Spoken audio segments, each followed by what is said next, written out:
Hello there, a very good evening and welcome to another edition of Primetime News on TV1. I'm Charlene Benedict for the Newsfirst team. And I'm Naveksha Gunasekara. Here are your headlines for tonight.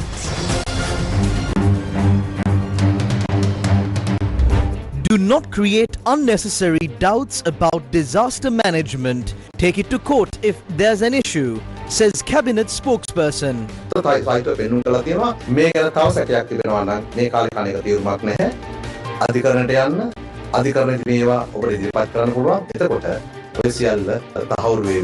Lankapura politico Abdul Samad rearrested over fatal assault on man who sought flood relief.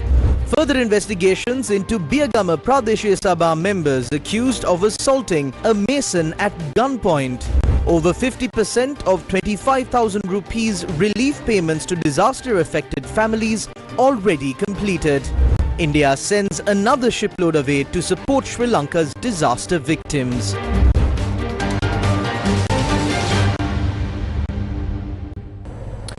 Were Sri Lankan authorities aware of the Ditwa cyclone in advance or not? Cabinet spokesperson and Minister of Health Dr. Nalinda Jayatissa emphasized that there is no need to create unnecessary suspicion within the country regarding this matter, adding that if there is any issue, it can be taken before the courts. වායුගෝලයේ කැළඹුණු ස්වභාවය පිළිබඳව 23 24 ඉඳන් නිරීක්ෂණය කරමින් තිබුණාට Although attention was drawn to atmospheric disturbances on the 23rd and 24th, this report states that the possibility of a low-pressure area forming was mentioned only on the 25th. Therefore, continuing to stir up controversy over this makes no sense. There is already sufficient data and information available in society regarding the process of releasing updates about this cyclone. Let me clarify. From the 13th to the 18th November, there was a period of disturbed weather that developed only into a low-pressure area and then dissipated. The Senya cyclone, which began around the 26th and 27th, affected countries like Malaysia, Indonesia and islands such as Sumatra. The Ditwa cyclone, which developed after the 24th, is a separate system. Mixing these three systems together using voice clips from different occasions and statements from meteorologists to create a misleading picture is unacceptable. Doing so harms a country that is struggling to recover from a disaster. It creates distrust both toward the Department of Meteorology and its officials' expertise and toward the state mechanism that is working tirelessly to rebuild the nation while the international community is assisting us to rise from this calamity. Whether intentional or not, you are attempting to undermine that effort. Do not do this. Over the past 2 to 3 weeks, we have provided all necessary answers to this issue. Whatever way the question is asked, my response will always be based on data and facts. If you want to take this to court, then in court, those who edited news, spread false reports and misled the public can all be brought before the judiciary. We have already informed several media institutions about this. Since you operate using public frequencies and public trust, if there was any shortcoming in your reporting, do not carry it forward. Act responsibly for the sake of the country. There are a few individuals attempting to draw parallels between this series of events and the Easter Sunday attacks. That is why they keep referring to the 25th. We have presented the necessary data to clarify these points. Do not harbor further doubts. If you go to court, all this evidence can be presented and everything will be confirmed. මේ ගැන තව සැකයක් තිබෙනවා නම් මේ කාලේ කණේක තීරණයක් නැහැ. අධිකරණයට යන්න අධිකරණයේදී මේවා ඔබට ඉදිරිපත් කරන්න පුළුවන්. එතකොට ඔය සියල්ල තහවුරු වේවි. The minister also stated that facilities will be upgraded to enable weather forecasting using the Doppler radar system. අපේ උත්සාහය තිබෙන්නේ කාලවින්දා දෙපාර්තමේන්තුව තවත් ශක්තිමත් කරලා We are working to further strengthen the Department of Meteorology by providing additional essential equipment. The radar will be installed in 2027. Furthermore, we are planning to bring another Doppler radar with assistance from the government of Japan. Having two radars will allow us to report weather information more accurately. This is not only about forecasting, it is about saving lives during major natural disasters. We are committed to ensuring that the state mechanism operates swiftly and more effectively in evacuation processes during such emergencies. Media personnel also questioned the cabinet spokesperson regarding the accident allegedly involving Member of Parliament Ashoka Ranwala. මේ සිදුවීම රියානතුරක් This incident was a motor accident. He is still receiving treatment at the National Hospital. Similarly, another individual injured in the accident is also being treated at the Colombo National Hospital. This is a matter for the courts. Accordingly, we can determine where the fault lies. I would also like to emphasize that as a government, our primary responsibility is to safeguard public trust. For any government, protecting the trust of the people is priority number one.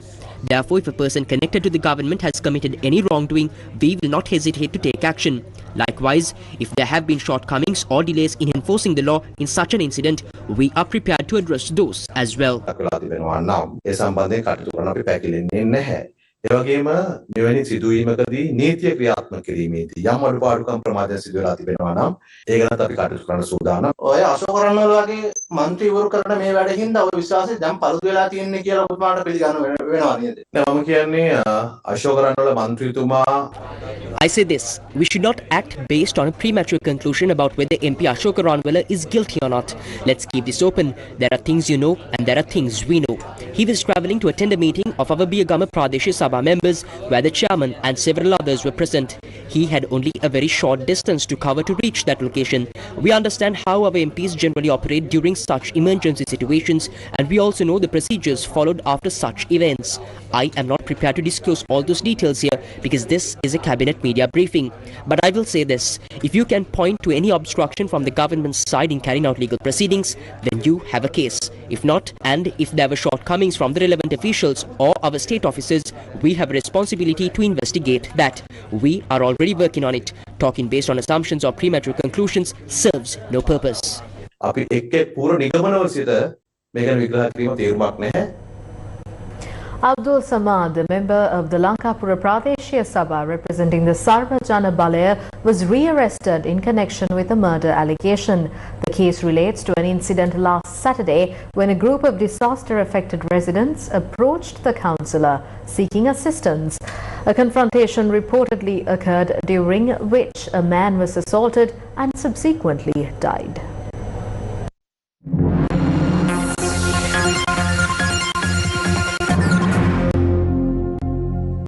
Abdul Samad, a member of the Lanka Pradeshya Sabha representing the Sarvajana Balaya, and several others were accused of assaulting a man who was hospitalized with injuries. Meanwhile, another individual involved in the same incident fell ill after returning home and was admitted to hospital, where he later died. Police confirmed that the post-mortem inquiry delivered an open verdict. Investigations revealed that the deceased had also been assaulted during the altercation, prompting Abdul Samad's rearrest. Police further stated that inquiries are underway to arrest the councillor's wife and several others linked to the case. The victim was identified as M.R. Naisa, a 40-year-old father of one. His body was brought home last night and funeral rites were conducted the same evening. බටේ පිට ඉන්න මිනිස්සු ඔක්කොම දෙකලා තියෙනවා ඒ උනට ඒගොල්ලන්ට දේශපාලනයට බයයි සල්ලි වලට බයයි අපිට කිසිම දෙයක් නැහැ අපිට ඕනේ මේකට සාධාරණයක් ඕනේ ළමයි ටික ආකරන පවුල අතරම බොම්ම අමාරුවෙන් අපි ඉන්නේ අපි මේ ළමයි මේ මිනිසුන්ට කරපු අසාධාරණ මොකද ගම් වතුරේ යට වෙච්ච මිනිස්සු ඔක්කොම ගොඩ කරලා බේරලා එවලා ගිහලා බත් පාර්සලයි කිල්ලුවටද මේ කරපු අපිට අසාධාරණයි බඩු ටික ආවොත් ඒගොල්ලන්ගේ පවුලට තමයි දෙන්නේ මොනවා හරි දෙයක් වුණාම ඒගොල්ලන්ගේ කට්ටියට දීලා තමයි ඉතුරු වුණොත් තමයි අනිත් අයට දෙන්න හදන්නේ මේකේ කිල්ලුවට තමයි අපිට මේ අසාධාරණ කෙරෙන්නේ.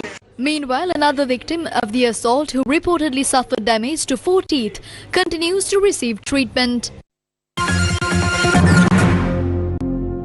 A major investigation is underway into an accident involving Subhashana Prabhat, a sitting member of the Biyagama Pradeshya Sabha from the Sri Lanka Podujana Perumana, and Sujit Harshana, a former councillor of the same party, along with several others. They allegedly brandished a firearm to intimidate and assaulted a mason, causing fear and injury. The suspects were produced before court and remanded until the 19th. Police confirmed that the 9mm firearm seized belongs to former councillor Sujit Harshana, and a valid license has been presented. Authorities revealed that the weapons was originally obtained during the previous government, citing life threats, and later re-registered during the current government's firearm census program. Western Province Senior DIG Sajeeva Madhavatta stated that the suspect was arrested under the Firearms Ordinance and produced before court. This raised a critical question. Can a licensed firearm obtained for personal protection be used to intimidate and assault a civilian? The issue was brought up at an SLPP media briefing today. යම්කිසි වැරදි එහෙමත් නැත්නම් බලපත්‍ර නැති නීති විරෝධී ගිනියවි. If anyone acted illegally using an unlicensed weapon or misusing a licensed one, the party will take strict action. The council in question does not even hold a firearm license. The former councillor has a licensed weapon, but was it meant to be carried or kept at home? We need clarity. If Sapugaskan, the police, acted this swiftly here, they should act just as fast in other cases where vulnerable families suffer injustice. If they had shown the same urgency in the case of the poor family whose child's legs was damaged in the case of Ranwala, justice would have been served there too. Sapugaskanda පොලිසිය ඔය විදිහටම රංවල මහත්තයාගේ රියානතුරටත් කටයුතු කරා නම් licence එක කියලා කියන්නේ මේ පිස්තෝල තියෙන මේ ජනතාව බය කරන්නද මොකද්ද මේ ඇයි මොකද්ද මේ කාරණාව? දිවුරුම් ප්‍රකාශ වලින් අගතියට පත්වෙච්ච පාර්ශවයන් ලබා දීලා තියෙනවා. The aggrieved party has produced an affidavit that states that such an incident did not happen and a statement was made for complaint purposes. Therefore, we can produce the affidavit at any given time. ආසේ අපිට ඕන වෙලාවක ඉදිරිපත් කරන්න පවා පුළුවන්. No. It was a dispute between two groups, not an attempt to frighten the public or create chaos. Of course, there are individuals in society who engage in such behavior. However, here is the statement made yesterday by the individual who was allegedly assaulted by the group, which included the current and former Pradeshya Sabha members of the Sri Lanka Podujana Peramuna. මන්ත්‍රීවරුන්ට ගිනියයි පාවිච්චි කරන්න පුළුවන් ඒ කියන්නේ licence ගිනියවෙන්නේ ඒ වුණාට සාමාන්‍ය අපි වගේ දුප්පත් අය ලංකාවේ ඕන තැනක පුරවැසි භාවයේ තියෙනවා ඕන තැනක වැඩ කරන්න පුළුවන් ගිහිල්ලා මේ වගේ අසාධාරණ එයාලගේ බල කියන්නේ බල තස්නාවට මේවා කළා අසාධාරණ වැඩ කරන්න ඉඩ දෙන්න එපා කියලා මම ඉල්ලා සිටිනවා. Meanwhile, reporters indicated that former State Minister Prasanna Ranavira visited Sapugaskanda police in connection with the incident. Police confirmed to Newsfirst that Prasanna Ranavira came to inquire about the matter and also met with the officer in charge of the station. In the meantime, Ganegoda Hevagenimal, the individual who was assaulted, told Newsfirst on Tuesday afternoon that after considering a request to prevent the situation from escalating further, he has submitted an affidavit regarding the case. What is the opposition doing while the people of this country struggle to rebuild after natural disaster? The Democratic National Alliance clarified at a media briefing. We have seen relief being provided. We have seen aid coming from non-governmental organizations, from foreign countries and various institutions. But what do? They keep saying there is no system, no mechanism to distribute this aid. Then they go on to create doubt. I believe this is a very harmful act. They are trying to portray this crisis internationally to show the world that the country is bankrupt again and the economy will collapse once more. This will make international organizations and foreign nations hesitant. That is what the opposition groups are doing, spreading fear with these fabricated stories. I say this, do not engage in such destructive politics. These are the relief efforts meant for innocent people of this country, especially the role of the opposition leader. What we need to ask President is, have you appointed Sajid Premadasa, the opposition leader, as a sort of supervisor? Because we have seen him going to villages, visiting places, asking questions like, did you receive the 25,000 from the government? Did you get the roofing sheets? Was the road built? He goes around inspecting work. The opposition leader should be working together with everyone, with the government, to create a mechanism to rebuild this fallen nation and send a message to foreign countries. But instead, their politics is about lamenting the loss of luxuries they enjoyed while in power, the comforts they had. They are crying day after day because those privileges are gone. Today, they have no strong slogans against the government. Deputy Minister Mahinda Jayasinghe stated the need to review firearm license that have been issued for various reasons.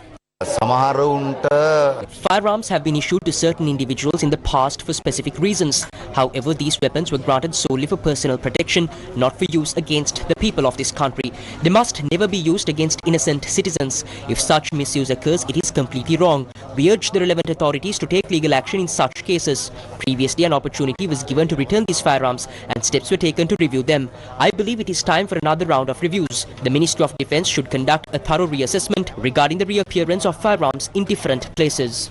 නැවත ආරක්ෂක අමාත්‍යාංශ විසින් සමාලෝචනයක් කළ යුතුයි කියලා අපි විශ්වාස කරනවා. Several prominent opposition figures have made strong statements in recent days. We have faced an economic crisis, then a tsunami, followed by multiple political crises and COVID. Sri Lanka is struggling to bear these blows. We believe that without a proper plan, program and projections, by April or May, Sinhala New Year, we will face a severe economic collapse. Mark this date. We are warning today. From 2028 onwards, we will need to pay around $4.5 billion annually in foreign debt. We must urgently negotiate a new agreement with the IMF without delay. If we fail to do so by 2028, Sri Lanka will be unable to meet its debt obligations and will plunge into an even deeper crisis. Inside Parliament, the President himself mentioned figures: 50,000, 1 million, 25 billion. These promises must be delivered. If not, people will take to the streets. The first year will pass, but when roads remain unbuilt, bridges unfinished and irrigation systems neglected, farmers unable to cultivate, massive public protests will erupt. Relief is being provided partly from government funds and partly from international organizations. But there is growing public distrust. Are these benefits reaching the right deserving people? සුදුසු අත්‍යවශ්‍ය නිවැරදි පුජ්‍යලයට ලැබෙනවාද කියන ඒ තත්ත්වය ගොඩනැගිලා තිබෙනවා. Today, some opposition groups are attempting to create public suspicion about relief measures provided to citizens. But what did they do when they were in power? Do you remember the revelations in Parliament? Individuals claimed massive compensation for homes allegedly destroyed during the protests, while also acquiring houses in the prestigious Biyatpura housing scheme at undervalued prices. Normally, even in a natural disaster, the maximum compensation for property damage is 2.5 million rupees. But look at how those in power exploited the system. 43 individuals claimed 1,223,734,000 rupees in total compensation. අරගෙන තියෙනවා 122 කෝටි 41 ලක්ෂ 34,737ක්. Recently, a list of MPs who obtained houses in Biyatpura at reduced valuations was made public. Biyatpura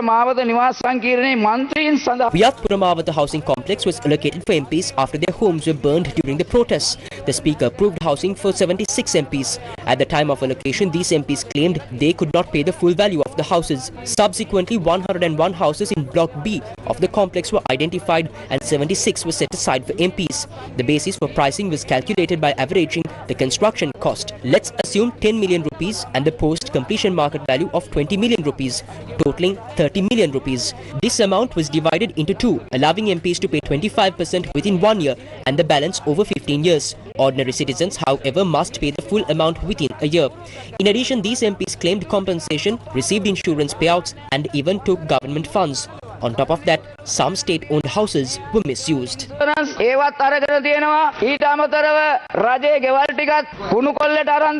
The list of individuals who secured personal benefits using public money is now public. Are these people truly standing for the citizens or for their own comfort? Sri Lanka's economy recorded a robust 5.4% growth rate in the third quarter of 2025.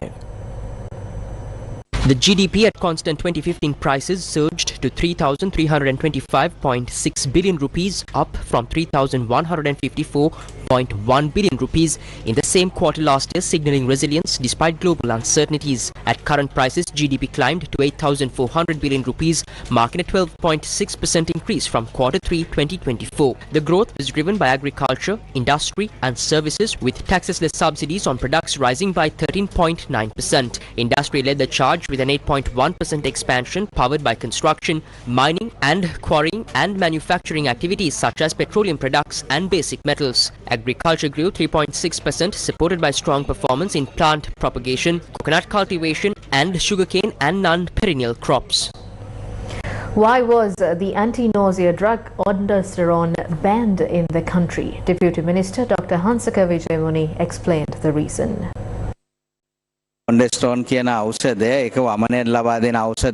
The drug ondansetron is used to treat vomiting and is administered as an injection. We procured a large quantity of this injection, millions of doses. By the 25th of November, approximately 5 minor side effects had been reported to our National Medicines Regulatory Authority. Under normal procedures, such reports are referred to a committee for review, and we were monitoring this drug closely. Meanwhile, at Bukandi General Hospital, there were some concerns, and a doctor conducted an examination and submitted the test data to the Medicines Regulatory Authority. Based on that data, by the 12th of December, another report from Colombo advised that we exercise caution regarding the side effects of the drug. Considering both reports, the drug was firstly removed from the drug category. Subsequently, its use in hospitals has been completely suspended. Further investigations into the drug are currently being conducted by the relevant departments.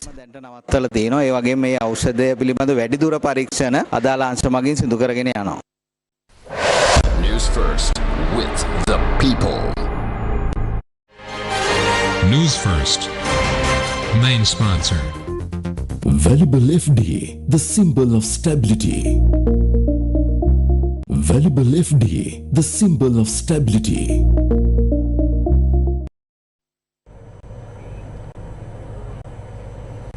Efforts to restore roads, bridges and railway lines damaged by the recent disaster are being carried out continuously and without interruption. 19 days after severe destruction to the railway network, a section of the Eastern Line has been reopened for train operations. This section runs from Mahava through Gal-Oya to Trincomalee.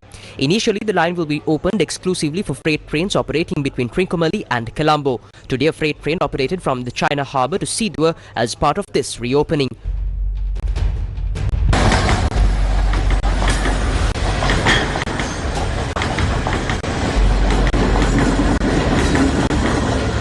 Restoration work has commenced on the railway line between Talaimana and Madavachia, which was damaged due to disaster conditions.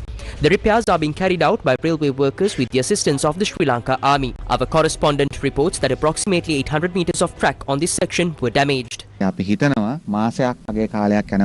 We've brought in large rocks and smaller stones to repair this properly. There's a special challenge now because Mannar is experiencing heavy rainfall.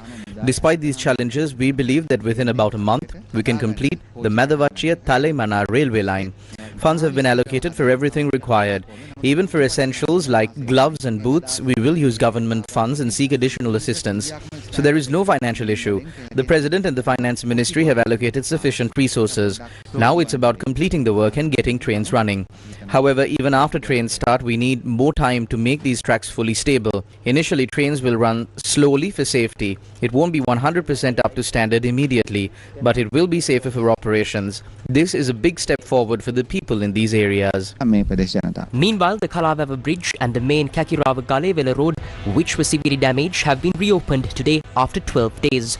Traffic had come to a complete halt after sections of the bridge and road collapsed due to the disaster. The Road Development Authority, the Army and several other teams worked tirelessly to restore the route, which is now open for vehicular movement.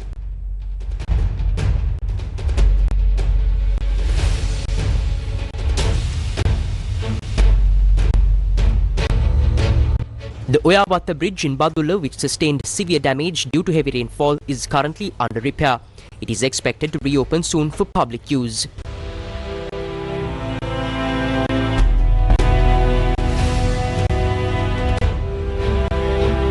Repairs are also underway at the Madavachia-Muva Atagama Vava, which was breached in several places. The restoration is being carried out with the support of the Army and local residents. This Vava supplies water for nearly 300 acres of paddy fields, and its timely restoration is crucial to ensure a successful Maha cultivation season.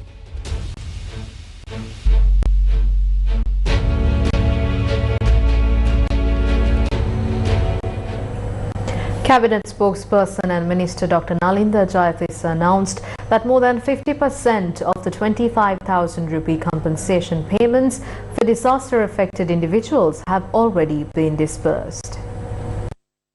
මේ ආපදාවෙන් ලක්ෂ 22කට Approximately 2.2 million people were affected by this disaster, the highest number of victims ever recorded. Government officials are currently assessing compensation for some individuals, while payments are being made to others. As of yesterday, over 50% of the 25,000 rupee relief payments have been distributed. This percentage varies by district. For example, by 4 p.m. yesterday, Gampaha district had reached 73.4%, Ratnapura 68.39%. Matale 65.28%, Anuradhapura 70.05% and Kurunegala 61.42%. Some districts are still below 50% and we are intervening to accelerate this process.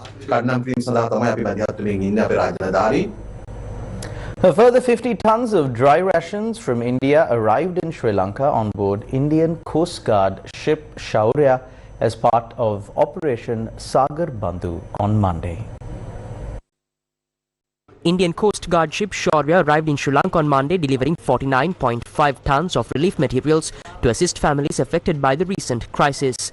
With this, India's total aid to Sri Lanka now exceeds 1,100 tons, including medicines, equipment and essential supplies. India's support to Sri Lanka continues with the arrival of the Indian Coast Guard ship Shaurya, bringing 49.5 tons of relief material to assist those affected by recent crises. The supplies will be distributed by the Sri Lankan government to families in need, including areas that are difficult to reach. It brings relief of 49.5 tons of relief material, which will be distributed through Government of Sri Lanka to the people who are in distress, which will be taken to areas which are not connected, which will be taken to families which need support. Our support is in continuation of our policy Neighbourhood First, where India is the first responder.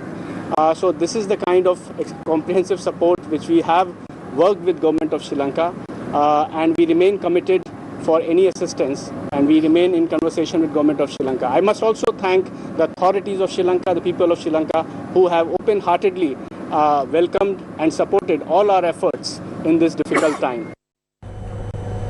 Emirates and Dubai humanitarian have joined forces to establish an emergency air bridge to Sri Lanka, delivering critical relief aid to communities ravaged by Cyclone Ditwa. The initiative will run for 2 weeks, with Emirates dedicating over 100 tons of free cargo space across its daily passenger flights to Colombo, ensuring a steady flow of life-saving supplies. The first shipment departed Dubai International Port on Tuesday, the 9th December, aboard 3 non-stop Emirates flights to Colombo. These initial consignments included fortified biscuits from the World Food Programme, essential food items and relief aid coordinated by the Consulate General of Sri Lanka in Dubai and the Northern Emirates, and tarpaulins and emergency supplies from the International Federation of Red Cross and Red Crescent Societies. Upon arrival, the aid will be distributed through a government-led disaster management unit to assist hundreds of thousands of people displaced by severe flooding. Dubai Humanitarian, the world's largest humanitarian hub, coordinates over 80 organizations and companies to streamline emergency missions. The government of Japan has decided to extend an emergency grant of $2.5 million to Sri Lanka. The government of Japan has decided to extend an emergency grant of $2.5 million to the Democratic Socialist Republic of Sri Lanka in response to the devastating damages caused by the cyclone. With this emergency grant, Japan will implement humanitarian assistance in such areas as food and non-food items through the International Organization for Migration, the World Food Programme and the United Nations Children's Fund. In addition, Japan also plans to carry out support activities through Japan Platform, a mechanism for emergency humanitarian aid by NGOs, the business community and the government. Furthermore, the JICA survey team has started a needs assessment for future recovery and reconstruction. Japan intends to continue to provide support to Japan's longtime friend Sri Lanka for the earliest possible recovery and reconstruction of the affected areas. Initially, the government of Japan donated a consignment of emergency relief materials which included tents, blankets, sleeping mats, plastic sheets, portable water containers and water purifiers.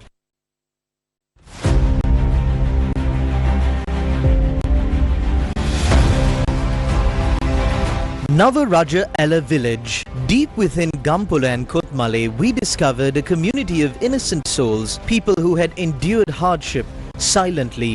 This village lies 8 kilometers off the main road, accessible only through a challenging route. Until we arrived, these families had received no assistance whatsoever. The difficulty of reaching Navaraja Ala may very well be the reason for this neglect.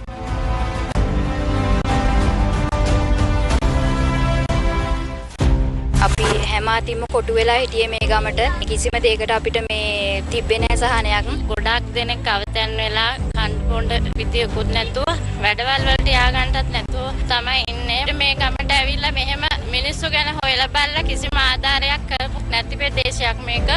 But the Sirasa Sahana Yatra flood relief drive defied every obstacle, carrying the essential supplies you entrusted to us to bring hope to these forgotten lives.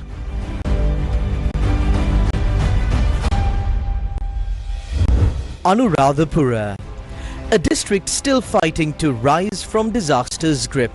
The tragedy left 245 families homeless and over 75,000 people affected.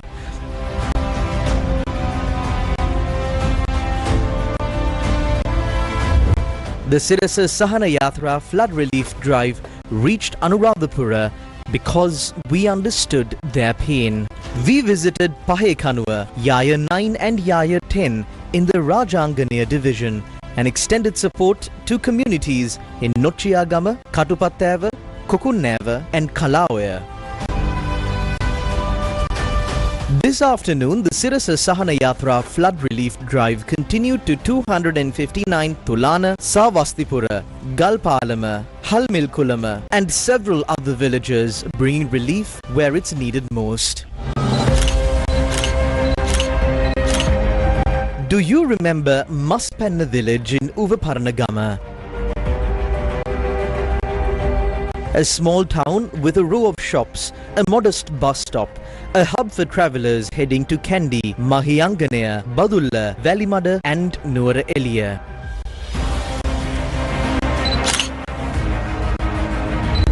But on the 28th, this town vanished under a landslide, leaving no trace of what once stood.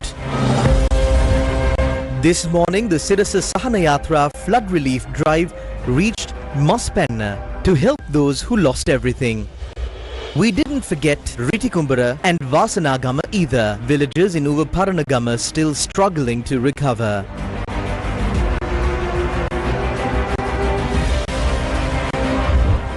While landslides and earthslips devastated the hill country, Colombo district faced its own crisis. Homes submerged in floodwaters across Athurugiriya, Oruvala, Malabe and Biyagama. Last evening, our relief teams delivered essential supplies to these affected communities.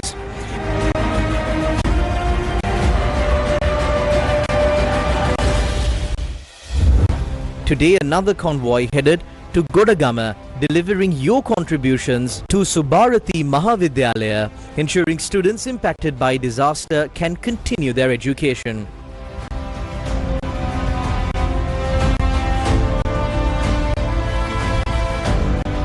Across the nation, the Sirasa Sahana Yatra flood relief drive succeeds because of you, the thousands who joined hands with us. Your generosity at the MTV MBC head office and the Panama complex gave us strength.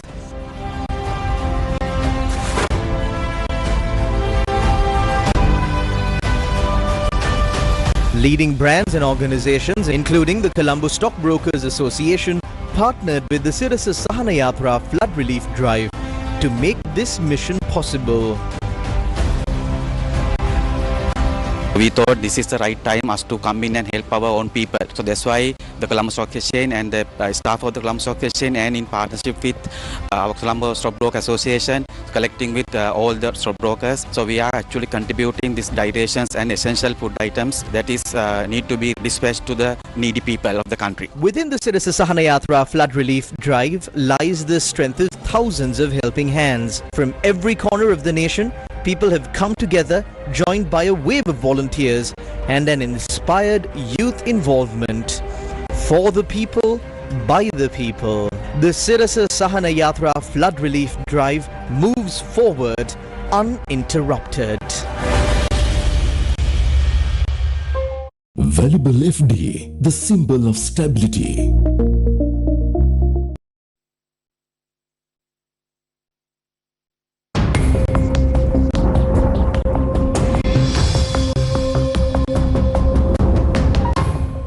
The Met Department has issued an advisory warning of heavy rainfall across parts of Sri Lanka.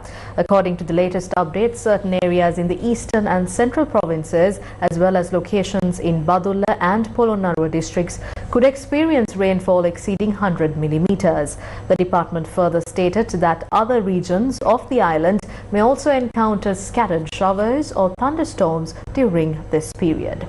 In more local news, the petitioners have agreed to proceed in accordance with the approved limits at the site where the Sri Sambuddha Jayanti Bodhi Raja Viharaya in Trincomalee is located.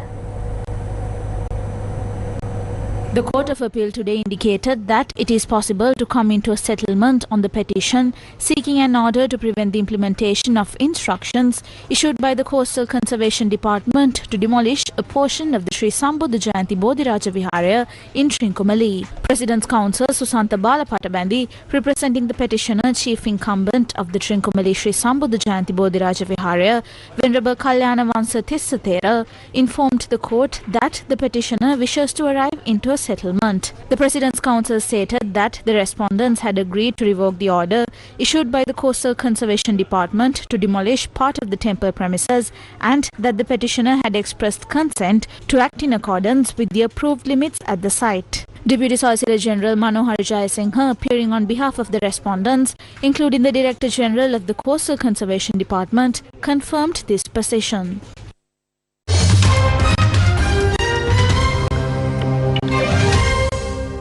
US President Donald Trump has filed a multi-billion-dollar lawsuit against the BBC, accusing the broadcaster of defamation over edited clips of his January 6th speech.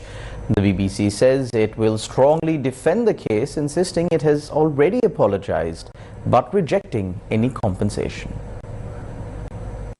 President Donald Trump sued the BBC for up to $10 billion in damages over edited clips of a speech that made it appear he directed supporters to storm the US Capitol. The BBC has said it will defend a $5 billion lawsuit filed by US President Donald Trump against the BBC over an edit of his 6th January 2021 speech. Trump accused the broadcaster of defamation and of violating a trade practices law.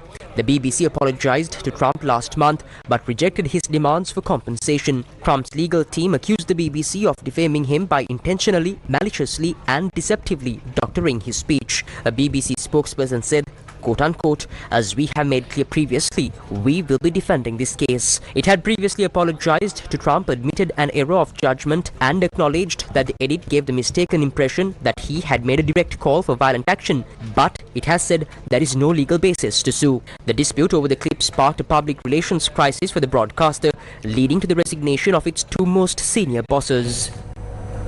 Indian police said that the dead gunman in Australia's Bondi Beach shooting incident, Sajid Akram, was originally from the southern Indian city of Hyderabad but had limited contact with his family in India.